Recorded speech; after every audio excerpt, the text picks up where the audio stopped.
우리의 살아온 삶을 한순간 한순간 되짚어보면 하나님의 은혜가 아니었으면 우리가 존재할 수 있었을까 하는 생각을 많이 하게 됩니다. 오늘도 주의 은혜로 살다가 하나님 앞에 이렇게 나오신 우리 성도님들을 주님의 이름으로 환영합니다. 우리 옆에 분들과 인사하도록 하겠습니다. 반갑습니다. 가정에서도 예배하시는 분들 인사하시기 바랍니다. 이제 다 자리에서 일어나셔서 우리 임내송 2장함으로 예배를 시작하겠습니다.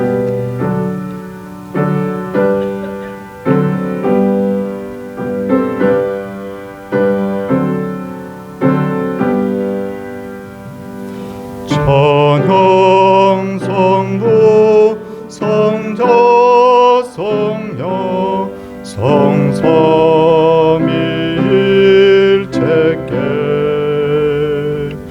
영원 무궁하기까지 영광을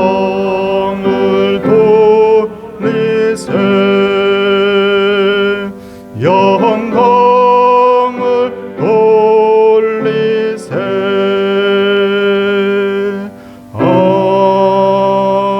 아멘. 자리에 착석하시기 바랍니다. 교동문은 십계명입니다.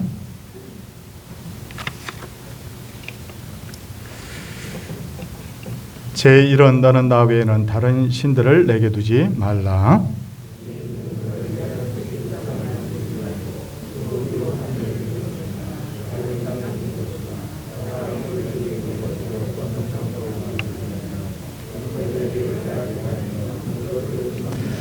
제3은 너는 내 하나님 여호와의 이름을 망령되게 부르지 말라.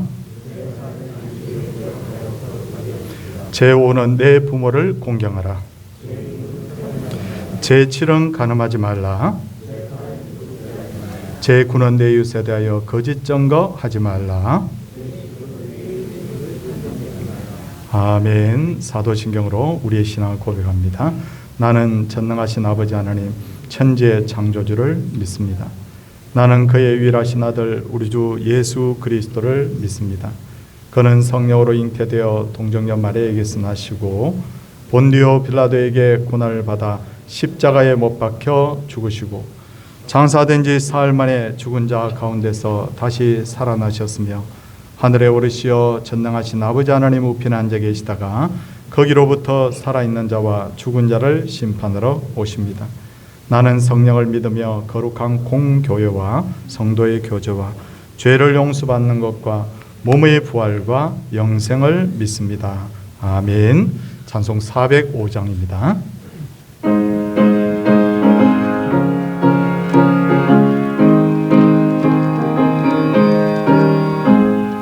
주의 친절한 팔에 안기세 우리 마음이 평안하리니 항상 기쁘고 복이 되겠네 영원하신 팔에 안기세 주의 팔에 그 크신 팔에 안기세 주의 팔에 영원하신 팔에 안기세 날이 갈수록 주의 사랑이 두루 광명하게 비치고 천성 가는 길 편히 가리니 영원하신 팔에 안기세 주의 팔에 그 크신 팔에 안기세 주의 팔에 영원하신 팔에 안기세 주의 보좌로 나아갈 때에 기뻐 찬미 소리 외치고 겁과 두려움 없어지리니 영원하신 팔에 안기세 주의 팔에 그 크신 팔에 안기세 주의 팔에 영원하신 팔에 안기세. 이제 예배 예배를 위해서 최규택 집사님께서 기도 인도하시겠습니다.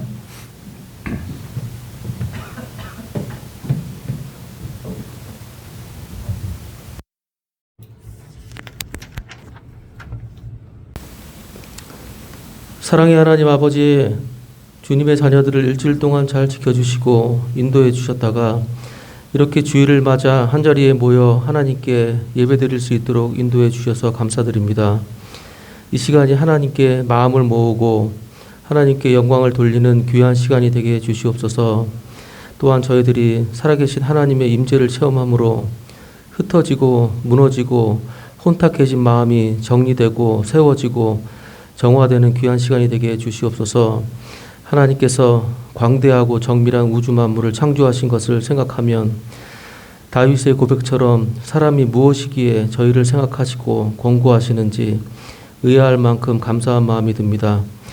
짧은 인생을 살아가는 동안 미약하기 그지없는 저희 자신을 보지 말고 전지전능하시며 사랑과 정의가 무한하신 하나님 아버지를 바라보고 의지하면서 살아가게 해 주시옵소서. 예수님께서 하나님 아버지를 본받아 하나님의 뜻을 이루셨듯이 저희들도 예수님의 모습을 본받는 자들이 되게 해 주시옵소서. 저희의 마음을 새롭게 하셔서 하나님 안에 있는 무한한 사랑과 믿음과 소망이 저희의 사랑과 믿음과 소망이 되게 해 주시옵소서. 저희 서울 동산교회를 사랑으로 인도해 주신 것 감사드립니다. 부족한 사람들이 모여서 공동체를 이루고 있지만 하나님께서 저희 한 사람 한 사람에게 완전하신 하나님의 마음을 부어주셔서 이 공동체를 하나님께서 원하시는 공동체, 하나님께서 맡겨주신 사명을 잘 감당하는 공동체로 세워나가게 해 주시옵소서. 이 교회를 통해 하나님의 말씀인 복음이 지역사회에 역동적으로 전파되게 하시고 육체와 마음이 아픈 자들이 에스겔에게 보여주신 마른뼈의 환상처럼 회복되게 해 주시옵소서. 특별히 육체의 질병으로 고통당하는 성도들을 사랑의 손길로 어루만져 주셔서 위로하시고 치료해 주시옵소서. 담임 목사님의 영과 육을 강건케 하셔서 질병이 깨끗하게 치료되게 하시고 하나님께서 맡겨주신 목회의 사명을 아름답고 보람있게 능력있게 잘 감당할 수 있도록 인도해 주시옵소서. 부교육자님들께도 목양의 사명을 신실하게 잘 감당할 수 있도록 필요한 것들을 채워 주시옵소서. 모든 성도들의 가정과 생업에 축복하셔서 가장 많은 시간을 보내는 이곳들에서 하나님의 자녀들의 향기를 내게 하시고 빛과 소금의 역할을 잘 감당케 해 주시옵소서. 우리 모든 성도들이 서로의 필요를 채워주고 아픔을 나누는 귀한 형제 자매가 되게 해 주시옵소서. 세상의 전쟁과 기근이 그치게 하시고 인간이 탐욕 때문에 인간을 해치는 일이 사라지게 해 주시옵소서. 사고로 희생된 젊은이들의 유가족들을 위로하시고 그들이 주님을 알게 되는 은혜를 부어주시옵소서. 세계 각국에서 일하고 있는 선교사님들께 날마다 새 힘을 주셔서 예수 그리스도의 이름을 힘있게 증거하게 하시고 아름다운 열매들이 맺히게 해 주시옵소서. 이 시간 목사님께서 증거하시는 하나님의 말씀을 통해 우리의 마음이 큰 위로와 도전을 받게 하시고 우리의 영이 새 힘을 얻게 해 주시옵소서. 말씀을 증거하시는 내내 성령님과 성령님께서 목사님과 함께 해 주시옵소서. 청년들의 찬양을 통해 영광을 받으시고 이들의 앞길을 가장 선한 길로 인도해 주시옵소서. 이 모든 말씀 우리를 구원하시고 우리와 영원히 함께 하실 하나님의 아들 예수 그리스도 이름으로 기도드립니다. 아멘.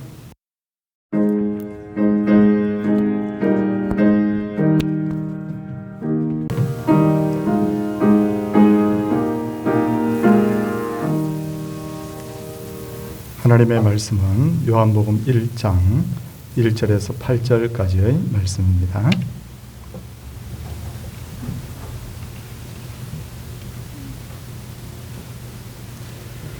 태초에 말씀이 계시니라. 이 말씀이 하나님과 함께 계셨으니 이 말씀은 곧 하나님이시라. 그가 태초에 하나님과 함께 계셨고 만물이 그로 말미암아 지은 바 되었으니 지은 것이 하나도 그가 없이는 된 것이 없느니라. 그 안에 생명이 있었으니 이 생명은 사람들의 빛이라. 빛이 어둠에 빛이 돼 어둠이 깨닫지 못하더라. 하나님께로부터 보내심을 받은 사람이 있으니 그의 이름은 요한이라. 그가 정언하러 왔으니 곧 빛에 대하여 정언하고 모든 사람이 자기로 말미암아 믿게 하려 함이라. 그는 이 빛이 아니요 이 빛에 대하여 정언하러 온 자라. 아멘. 이제 호산나 찬양대의 찬양이 있겠습니다.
두꺼운 책인데 이 두꺼운 책이 말하고자 하는 가장 중요한 내용은 예수님을 믿으라는 것입니다.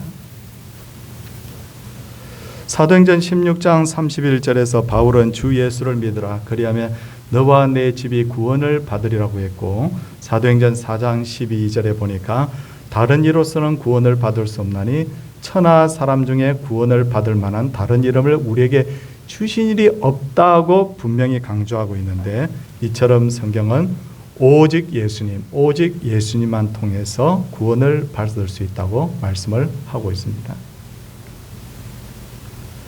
그러므로 우리가 정말 구원받기를 원한다면 예수님에 대해서 바로 알아야 되는데, 그렇다면 어떻게 하면 예수님에 대해서 제대로 알 수 있을까요? 요한복음 5장 39절을 보시면 예수님께서는 친히 너희가 성경에서 영생을 얻는 줄 생각하고 성경을 연구하거니와 이 성경이 곧 내게 대하여 증거하는 것이라 라고 말씀을 하고 있습니다. 그러니까 성경을 통해서만이 예수님에 대해서 제대로 알 수 있다는 거예요. 그런 의미에서 오늘은 성경 66권 중에 요한복음을 통해서 우리가 예수님에 대해서 한번 알아보기를 원하는데, 성도님들 오늘 성경을 여러 구절을 한번 확인해 보기를 원하는데, 성도님들이 아시다시피 신약 성경에는 4개의 복음서가 있는데 마태복음, 마가복음, 누가복음, 요한복음입니다. 저는 이 4개의 복음서를 읽고는 왜 비슷한 내용을 이렇게 4권에 걸쳐서 이렇게 기록을 해놨을까 하고 의구심을 가진 적이 있습니다. 제 의구심이 지나치지 않은 것은 마태, 마가, 누가, 요한복음의 내용을 보면 대체적으로 한 3분의 2가 내용이 일치합니다. 그러므로 제 생각이 크게 무리가 없음을 알 수가 있죠. 그런데 좀 더 깊이 공부하면서 알게 된 것은 4개의 복음서가 관점이 다르다는 거예요. 관점이 다르다. 예를 들어서 마태복음은 왕으로 오신 예수님, 이분은 왕이다, 이걸 강조하고 있습니다. 마가복음은 종으로 오신 예수님을 강조하고 있고, 누가복음은 사람으로 오신 예수님을, 요한복음은 하나님의 아들로 이 땅에 오신 바로 예수님을 강조하고 있다는 거예요. 똑같은 예수님에 대한 이야기를 하면서도 관점이 다르다. 우리가 어떤 사람을 판단할 때도 여러분, 그 사람이 교회에서 어떻게 말하는지, 교회에서 어떻게 생각하는지, 행동하는지, 성도들이 그 사람을 어떻게 평가하는지도 봐야 되지만, 또 그 사람의 가정생활이 어떤지도 평가해 봐야 돼요. 그 사람의 친구들이나 직장 동료는 그 사람에 대해서 어떻게 평가하고 있을까? 이렇게 여러 다각적 방면에서 그 사람에 대해서 알아보면 결국 뭐냐면 그 사람에 대해서 그래도 제대로 알 수가 있다는 거예요. 성경님께서도 예수님의 참모습을 우리에게 가르쳐주기 위해서 4개의 복음서를 통해서 각각 다른 관점에서 예수님을 소개하고 있다. 그러므로 마태, 마가, 누가, 요한복음을 모두 읽어야 입체적으로 예수님 바로 이런 분이구나 우리가 알 수가 있다는 거죠. 그런데 중요한 것은 중에 하나는 마태와 마가와 누가복음은 예수님의 여기에 족보가 등장하는 여기에 복음서들도 있죠. 그래서 육체적 출생에 대해서 굉장히 강조를 한 반면에 요한복음은 신앙적 영적 관점에서 예수님을 소개하고 있다는 거예요. 그래서 마태, 마가, 누가복음은 비슷한 관점에서 예수님을 소개하고 있다고 해서 같은 비슷한 관점이라서 공관복음이라고 하고, 요한복음은 바로 별도로 구별을 하고 있습니다. 관점이 크게 다르다는 거죠. 그렇다면 성도님들, 오늘 요한복음은 어떻게 예수님을 소개하고 있을까요? 먼저 요한복음 1장 1절을 한번 보시기 바랍니다. 태초에 말씀이 계시니라 라고 되어 있어요.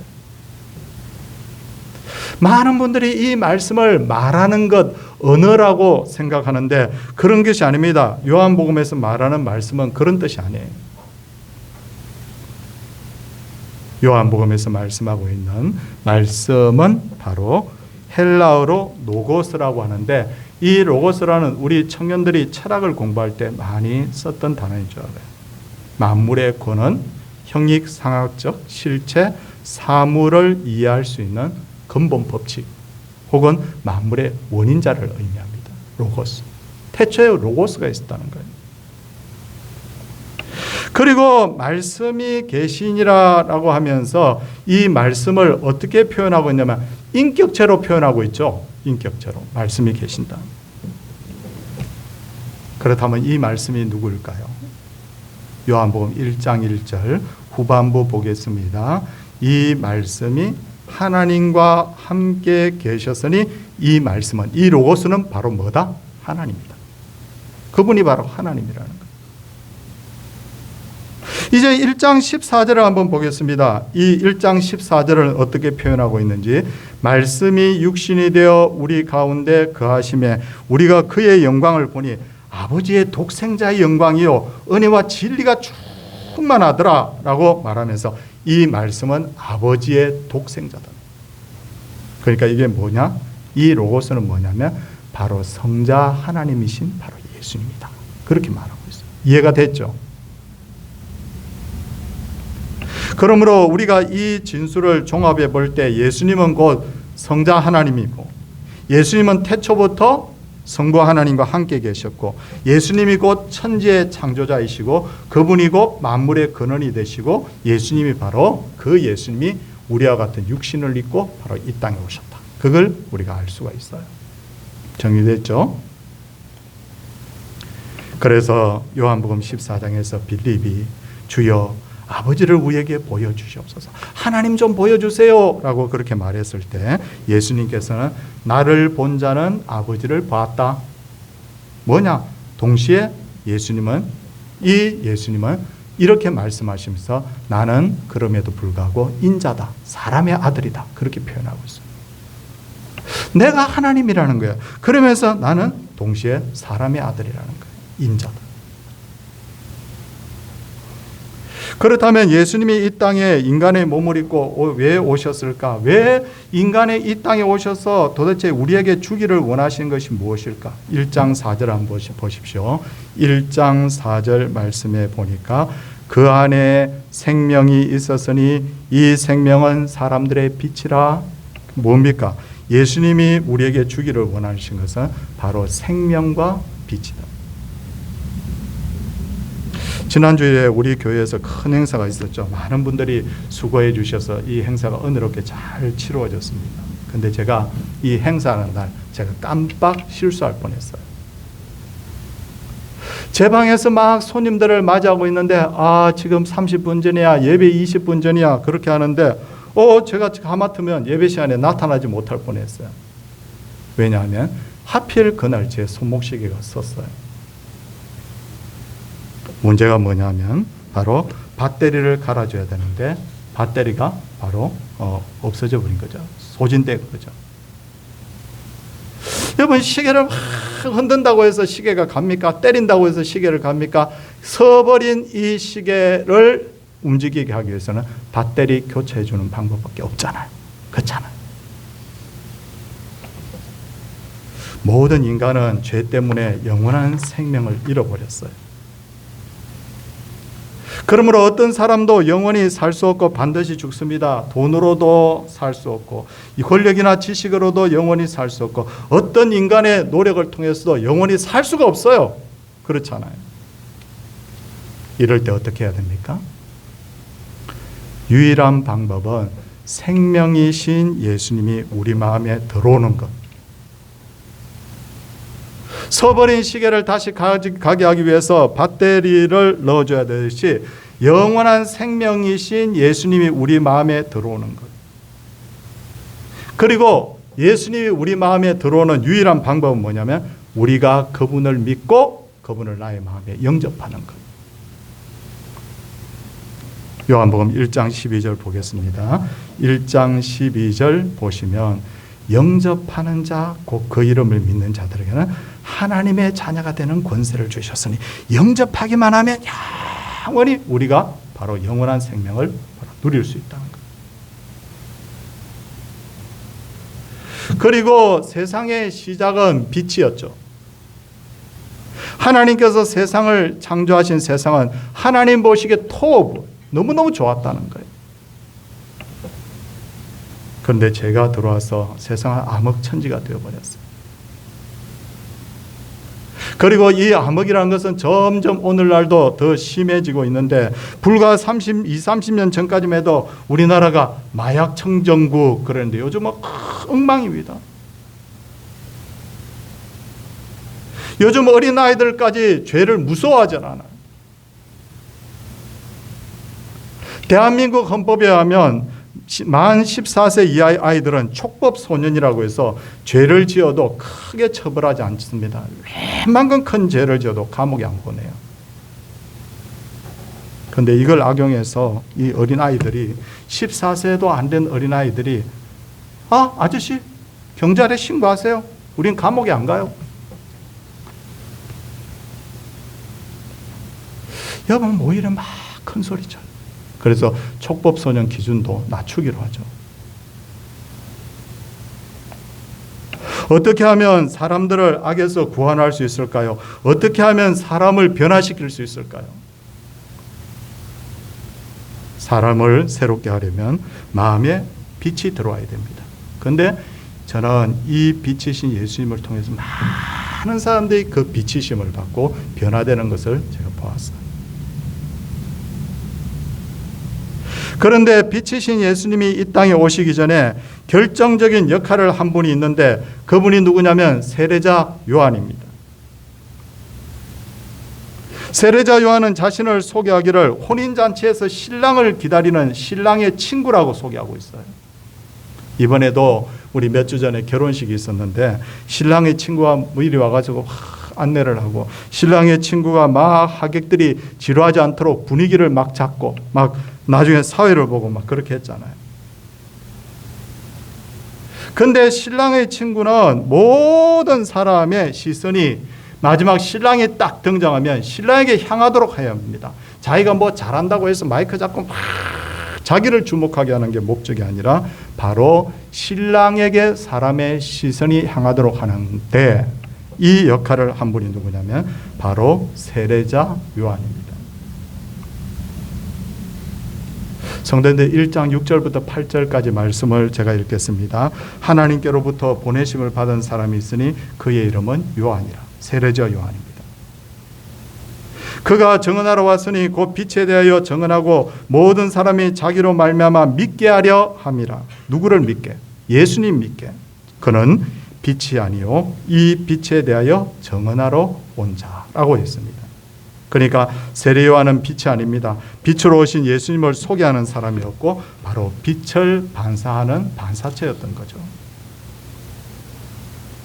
그러기에 세례자 요한은 예수님보다 앞서려고 하지 않았어요. 예수님의 제자가 선생님을 따르던 자들이 예수라는 사람을 따르고 있어요 라고 이야기했을 때도 그는 흥하여야 하겠고 나는 쇠하여야 하리라 그렇게 말했습니다. 한마디로 세례자 요한은 자신의 분수와 사명과 역할을 가장 잘 알고 있었던 사람입니다. 그 때문에 예수님께서는 그를 칭찬하시기를 여자가 낳은 자 중에 세례자 요한보다 더 큰 자가 없다고 한 거예요. 요즘 교회마다 막 섭섭병에 걸린 사람이 그렇게 많대요. 자기가 그렇게 열심히 교회를 위해서 헌신을 했는데도 교인들이 자기를 알아주지 않는다는 거예요. 섭섭병. 그래서 시험에 든 교인들이 많다는 겁니다. 교회들마다. 여러분, 우리가 이런 분들에게 꼭 필요한 게 뭐냐면 세례자 요한으로부터 배워야 되는 거예요. 교회의 주인공은 내가 아니야, 예수님이에요. 모든 영광은 주님이 받으셔야 됩니다. 이 마음. 사도행전 14장을 보면 누스라에서 바울과 바나바가 나면서부터 걷지 못하는 사람을 고쳐주었을 때 많은 사람들이 바울과 바나바를 신들처럼 신처럼 떠받들려고 하죠. 그때 바울과 바나바가 옷을 찢으며 우리는 신이 아니라 사람이라고, 영광은 하나님께 돌려야 된다고. 이게 바울의 바로 위대함이에요. 다시 말씀드리는데 우리는 빛이 아니라 빛에 대하여 증언하는 세례자 요한 같은 존재입니다. 나는 세례자 요한처럼 빛에 대해 빛을 반사하면서 살아야 되는 거예요. 예수님께서 이렇게 말씀하셨죠. 뭐라고 말씀하셨습니까? 너희 착한 행실을 보고 하나님께 영광을 돌리도록 해라. 사람들로 하여금. 내가 영광 받는 게 아니에요. 하나님께 영광 돌려드리게 하는 게 우리가 해야 될 일이에요. 우리는 빛 대신 예수님의 반사체로서 가족과 이웃들에게도 복음 전해야 돼요. 예수님께서 이렇게 말씀하셨습니다. 너희는 세상의 빛이라. 산 위에 있는 동네가 숨기지지 못할 것이요 사람이 등불을 켜서 말 아래 두지 아니하고 등경 위에 두나니 이러므로 집안 모든 사람에게 빛이 있느니라. 나라와 민족들을 보면 여러분, 그 나라와 민족들이 집을 지을 때 그 당시에 가장 구하기 쉬운 재료로 집을 지은 것을 볼 수가 있어요. 자, 한번 생각해 보겠습니다. 우리나라 초기의 집은 흙과 나무. 구하기 제일 좋으니까. 일본의 집들은 대부분 나무. 왜 그렇습니까? 나무가 구하기 좋을 뿐만 아니라 지진에도 잘 견딜 수 있으니까. 이스라엘 사람들은 주로 석회석을 가지고 집을 지었습니다. 하얀 석회를 가지고. 그러다 보니까 작은 불빛이라도 밤에 반짝이면 그 동네가 하얗게 보이는 거예요. 드러나는 거예요. 우리가 바로 예수님을 드러내는 빛으로서 이와 같이 예수님을 빛나게 해야 된다는 거죠. 그리고 예수님의 빛을 가진 성도는 등불을 켜서 말 아래 두지 않는다. 곡식을 이렇게 담아두는 그런 어떤 그릇 속에다가 두지 않는다. 등경 위에 둔다. 이게 뭡니까? 그 사람, 그 자기가 예수 믿는다는 것을 막 사람들에게 드러내야 된다는 거예요. 그런데 실상 우리들 주변을 보면 자신을 드러내지 않는 사람들이 많아요. 주변의 사람들이 그 사람 예수 믿는 사람이어서 잘 몰라요. 근데 그러면서도 교회에 와서는 내가 신앙 좋은 척, 잘 믿는 척 하는 사람이 얼마나 많은지 몰라요. 세례자 요한의 가장 중요한 역할 중 하나는 예수님을 정언하는 것입니다. 정언하면 되는 거예요. 성도님들, 우리 성경 몇 구절 한번 찾아볼까요? 요한복음 1장 7절 말씀을 보겠습니다. 그가 뭐하러 왔다? 정언하러 왔다. 내가 주인공 되는 게 아니에요. 정언하러 왔어요. 1장 8절 보십시오. 그는 빛이 아니요 이 빛에 대하여 뭐하러 온 자다? 정언하러 왔다. 여기까지가 내 사명이다. 1장 15절 보십시오. 요한이 그에 대하여 정언하러 외쳐 이르되. 전부 다 뭡니까? 바로 이 요한의 사명은 정언하는 거다. 내가 영광 받는 게 아니다. 근데 참 신기한 것은 이 정언이라는 헬라어 단어와 순교자라는 헬라어 단어가 같습니다. 왜 그럴까요? 우리 사회를 요즘 보면요, 거짓 정언하는 사람들이 너무 많잖아요. 그럴듯하게. 이들의 거짓 정언이 발각이 되어도 처벌을 그렇게 강하게 하지 않다 보니까 여기도 거짓말하고 저기도 거짓말하고 막 거짓말이 일상이 된 세상이 우리 세상이에요 지금. 근데 예수님 당시에는요, 유대 사회에서는 어떤 게 있느냐면 정언을 거짓으로 하면 이 사람이 아주 중한 형벌을 받는데 대부분 심지어 어떻게 하느냐면 사형시킵니다. 그러다 보니까 누가 어떤 사람에 대해서 정언을 하려고 하면 목숨을 내놔야 되는 거예요. 그래서 이 정언이라는 단어하고 순교자라고 하는 단어는 같은 거예요. 목숨 내놓고 정언하니까. 그러므로 세례자 요한이 3번이나 나는 예수님에 대해서 정언한다라고 한 것은 예수님을 정언하다가 목숨을 잃을 각오를 한다 그 말이에요. 우리도 그런 마음으로 가족과 친구와 직장 동료, 이웃들에게 복음 전해야 되는 거예요. 그리고 우리는 모든 영광을 하나님께 돌려야 됩니다. 간혹 어떤 목사님들 중에 우리가 너무 가슴 아픈 일이 바로 그거잖아요. 그분이 교회를 개척했습니다. 교회가 수천 명, 수만 명이 되었습니다. 나중에 나이가 돼서 은퇴를 했습니다. 은퇴하면 그때부터 내 본격적 사명은 이제 끝이에요. 근데 어떻게 합니까? 막 그 교회를 자기 것인 양 막 그렇게 하면서 후임 목사와 관계를 불편하게 하고 교회를 마음 아프게 하고 막 이렇게 해가지고 이런 일들 정말 많이 벌어지고 있잖아요. 우리 사회에서. 여러분 이게 뭡니까? 이건 아니에요. 이건 이래서는. 얼마 전에 한국의 최고로 존경받는 목사님 중에 한 분이 은퇴를 하면서 아주 이름만 대면 알 수 있는 목사님이에요. 이분이 시골로 이사를 가면서 이제 자기를 잊어달라고. 이것이 나와 교회가 사는 길이라고 했어요. 맞는 말이잖아요. 영광을 주님이 영광 받으셔야 되는데 내가 영광 받아요? 내가 교회 개척했기 때문에 내가 이 교회를 위해서 수고했기 때문에 내가 영광 받는단 말입니까? 그게 어디 있습니까? 그런 게. 자기 사명이 거기까지면 거기까지죠. 요한복음 1장 9절을 보시면 참빛 곧 세상에 와서 각 사람에게 비치는 빛이 있었다라고 했습니다. 예수님 뭐라고요? 동그라미 칩니다. 참빛이에요. 예수님은 참빛이다. 예수님이 참빛이면 거짓빛도 있다는 거지 않습니까? 어떤 게 거짓빛입니까? 인간이 만들어 놓은 우상과 종교들 거짓빛이에요. 빛인 척 한다는 거예요. 한번 생각해 보세요. 거짓빛을 여기에 가지고 있는 세상의 종교들 보면 나름대로 빛인 척 하잖아요. 진리를 말한다고, 효도하라고 그러고, 착하게 살라고 그러고. 그런데 뭐예요? 왜 이게 거짓빛입니까? 여기는 생명이 없어요. 거짓빛이죠. 과학이나 의학의 힘을 빌어서 인간이 영원히 살 수 있다고 사람들을 쇠뇌하는 거 거짓빛입니다. 살 수 없습니다. 아무리 과학이 발달해도 안 됩니다. 거짓빛입니다. 빛인 척하는 거예요. 인간의 구원 문제, 인간 스스로 유토피아를 건설하고 있다는 환상, 전부 다 거짓빛입니다. 인간의 구원 문제, 참된 인간성의 행복은 인간의 힘으로는 불가능해요. 자, 이제 1장 14절 말씀 마지막으로 한번 보겠습니다. 1장 14절 말씀 봅니다.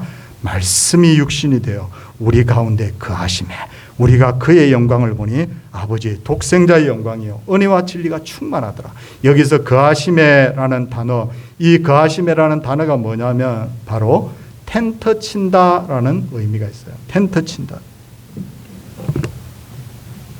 성자 하나님이신 예수님이 우리의 마음에 텐트 친다는 거예요. 우리 안에 들어와서 사신다는 거예요.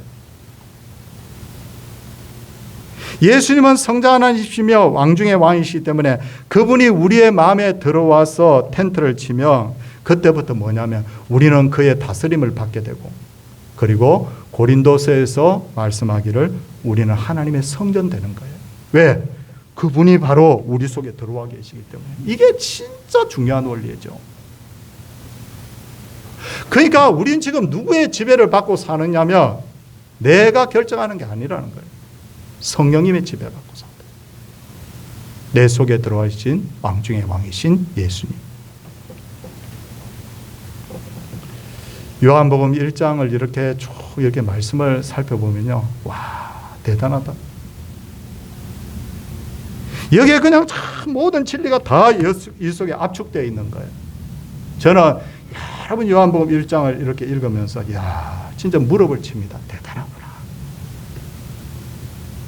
자, 이제 말씀의 결론을 짓도록 하겠습니다. 우린 절대 생명이 아니에요. 빛도 아니에요.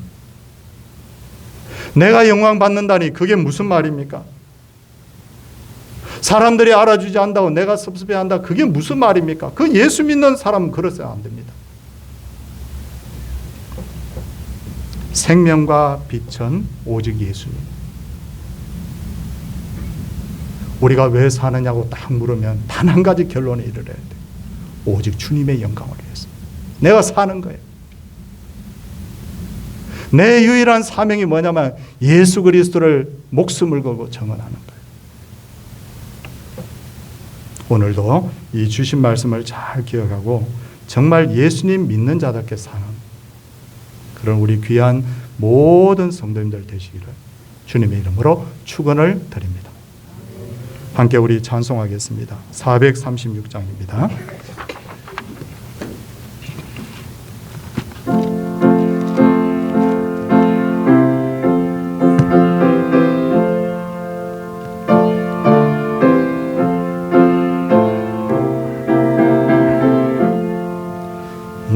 이제 주님의 새 생명 얻었모 옛것은 지나고 새 사람이로다 그 생명 내 맘에 강같이 흐르고 그 사랑 내게서 해같이 빛난다 영생을 누리며 주 안에 살리라 오늘도 내일도 주 함께 살리라 주 안에 감추인 새 생명 얻으니 이전에 좋던 것 이제는 값없다 하늘의 은혜와 평화를 맛보니 찬송과 기도로 주 함께 살리라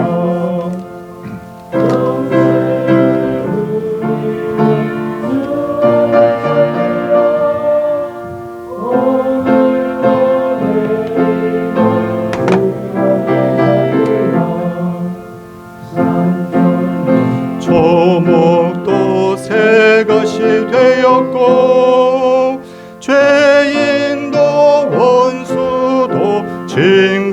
변한다.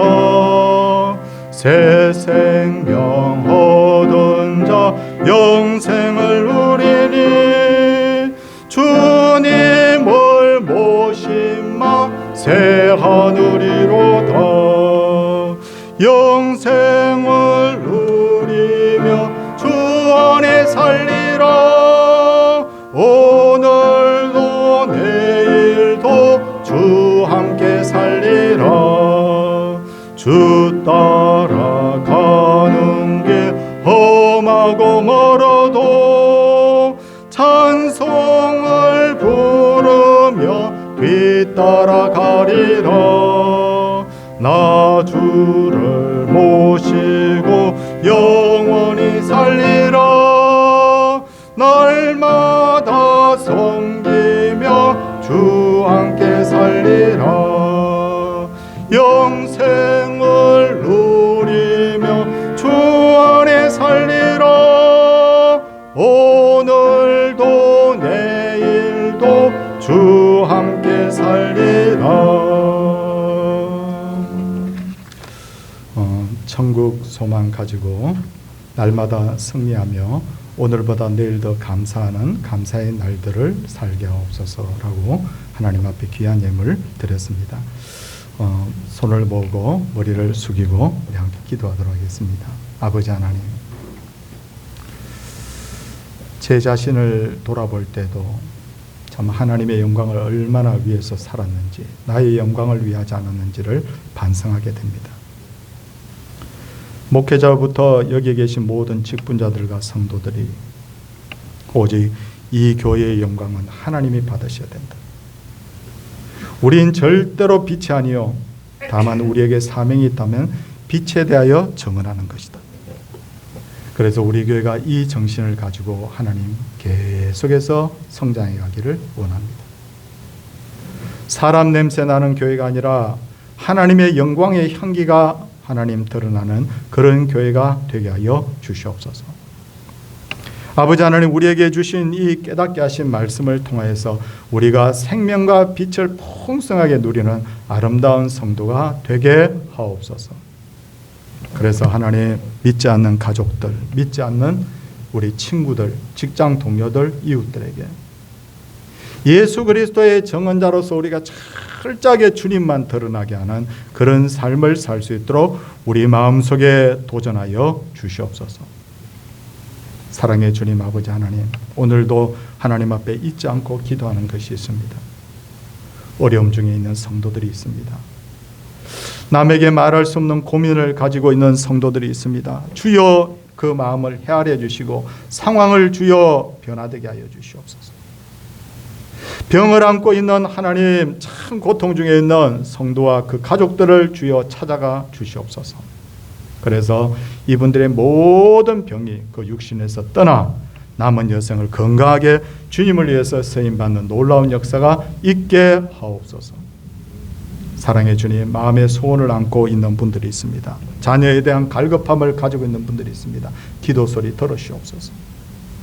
우리 청년들의 앞길을 주여 환하게 열어주시고 철저하게 이들이 하나님이여 세상에서 1등 인생을 살든 아니면 하나님 따라가는 인생을 살든 오직 주를 위해서 살겠다는 그 각오가 우리 청년들의 마음속에 있게 하시고 이를 통하여서 영혼이 잘됨으로 범사도 잘되는 놀라운 역사가 있게 하옵소서.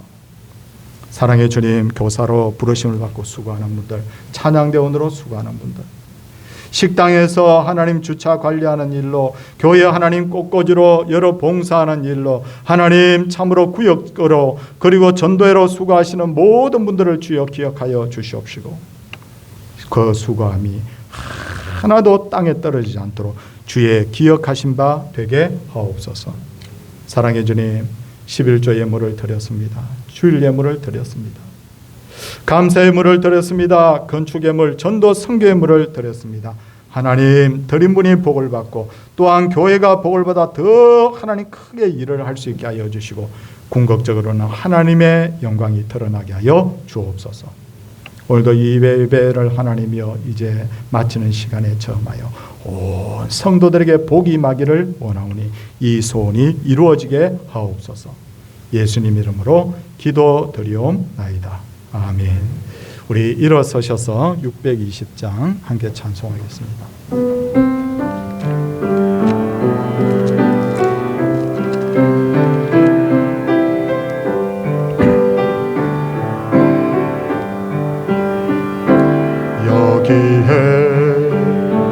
모인 우리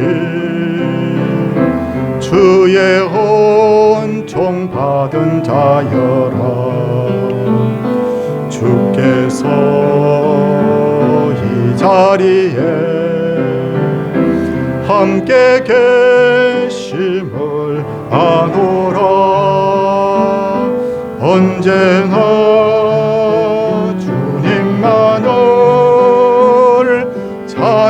찬양하며 따라가리니 시험을 당할 때도 함께 계심을 믿노라. 이 믿음 더욱 굳세라. 주가 지켜주신다. 어두운 밤에도 주의 밝은 빛 인도하여 주신다. 주 예수 그리스도의 은혜와 하나님의 놀라우신 사랑과 성령의 감화 감동하심의 역사가 오직 영광을 주께, 오직 주님의 정언자로 살기를 원하는 하나님의 귀한 백성들 위에 이제로부터 영원토록 함께 있을지어다. 아멘.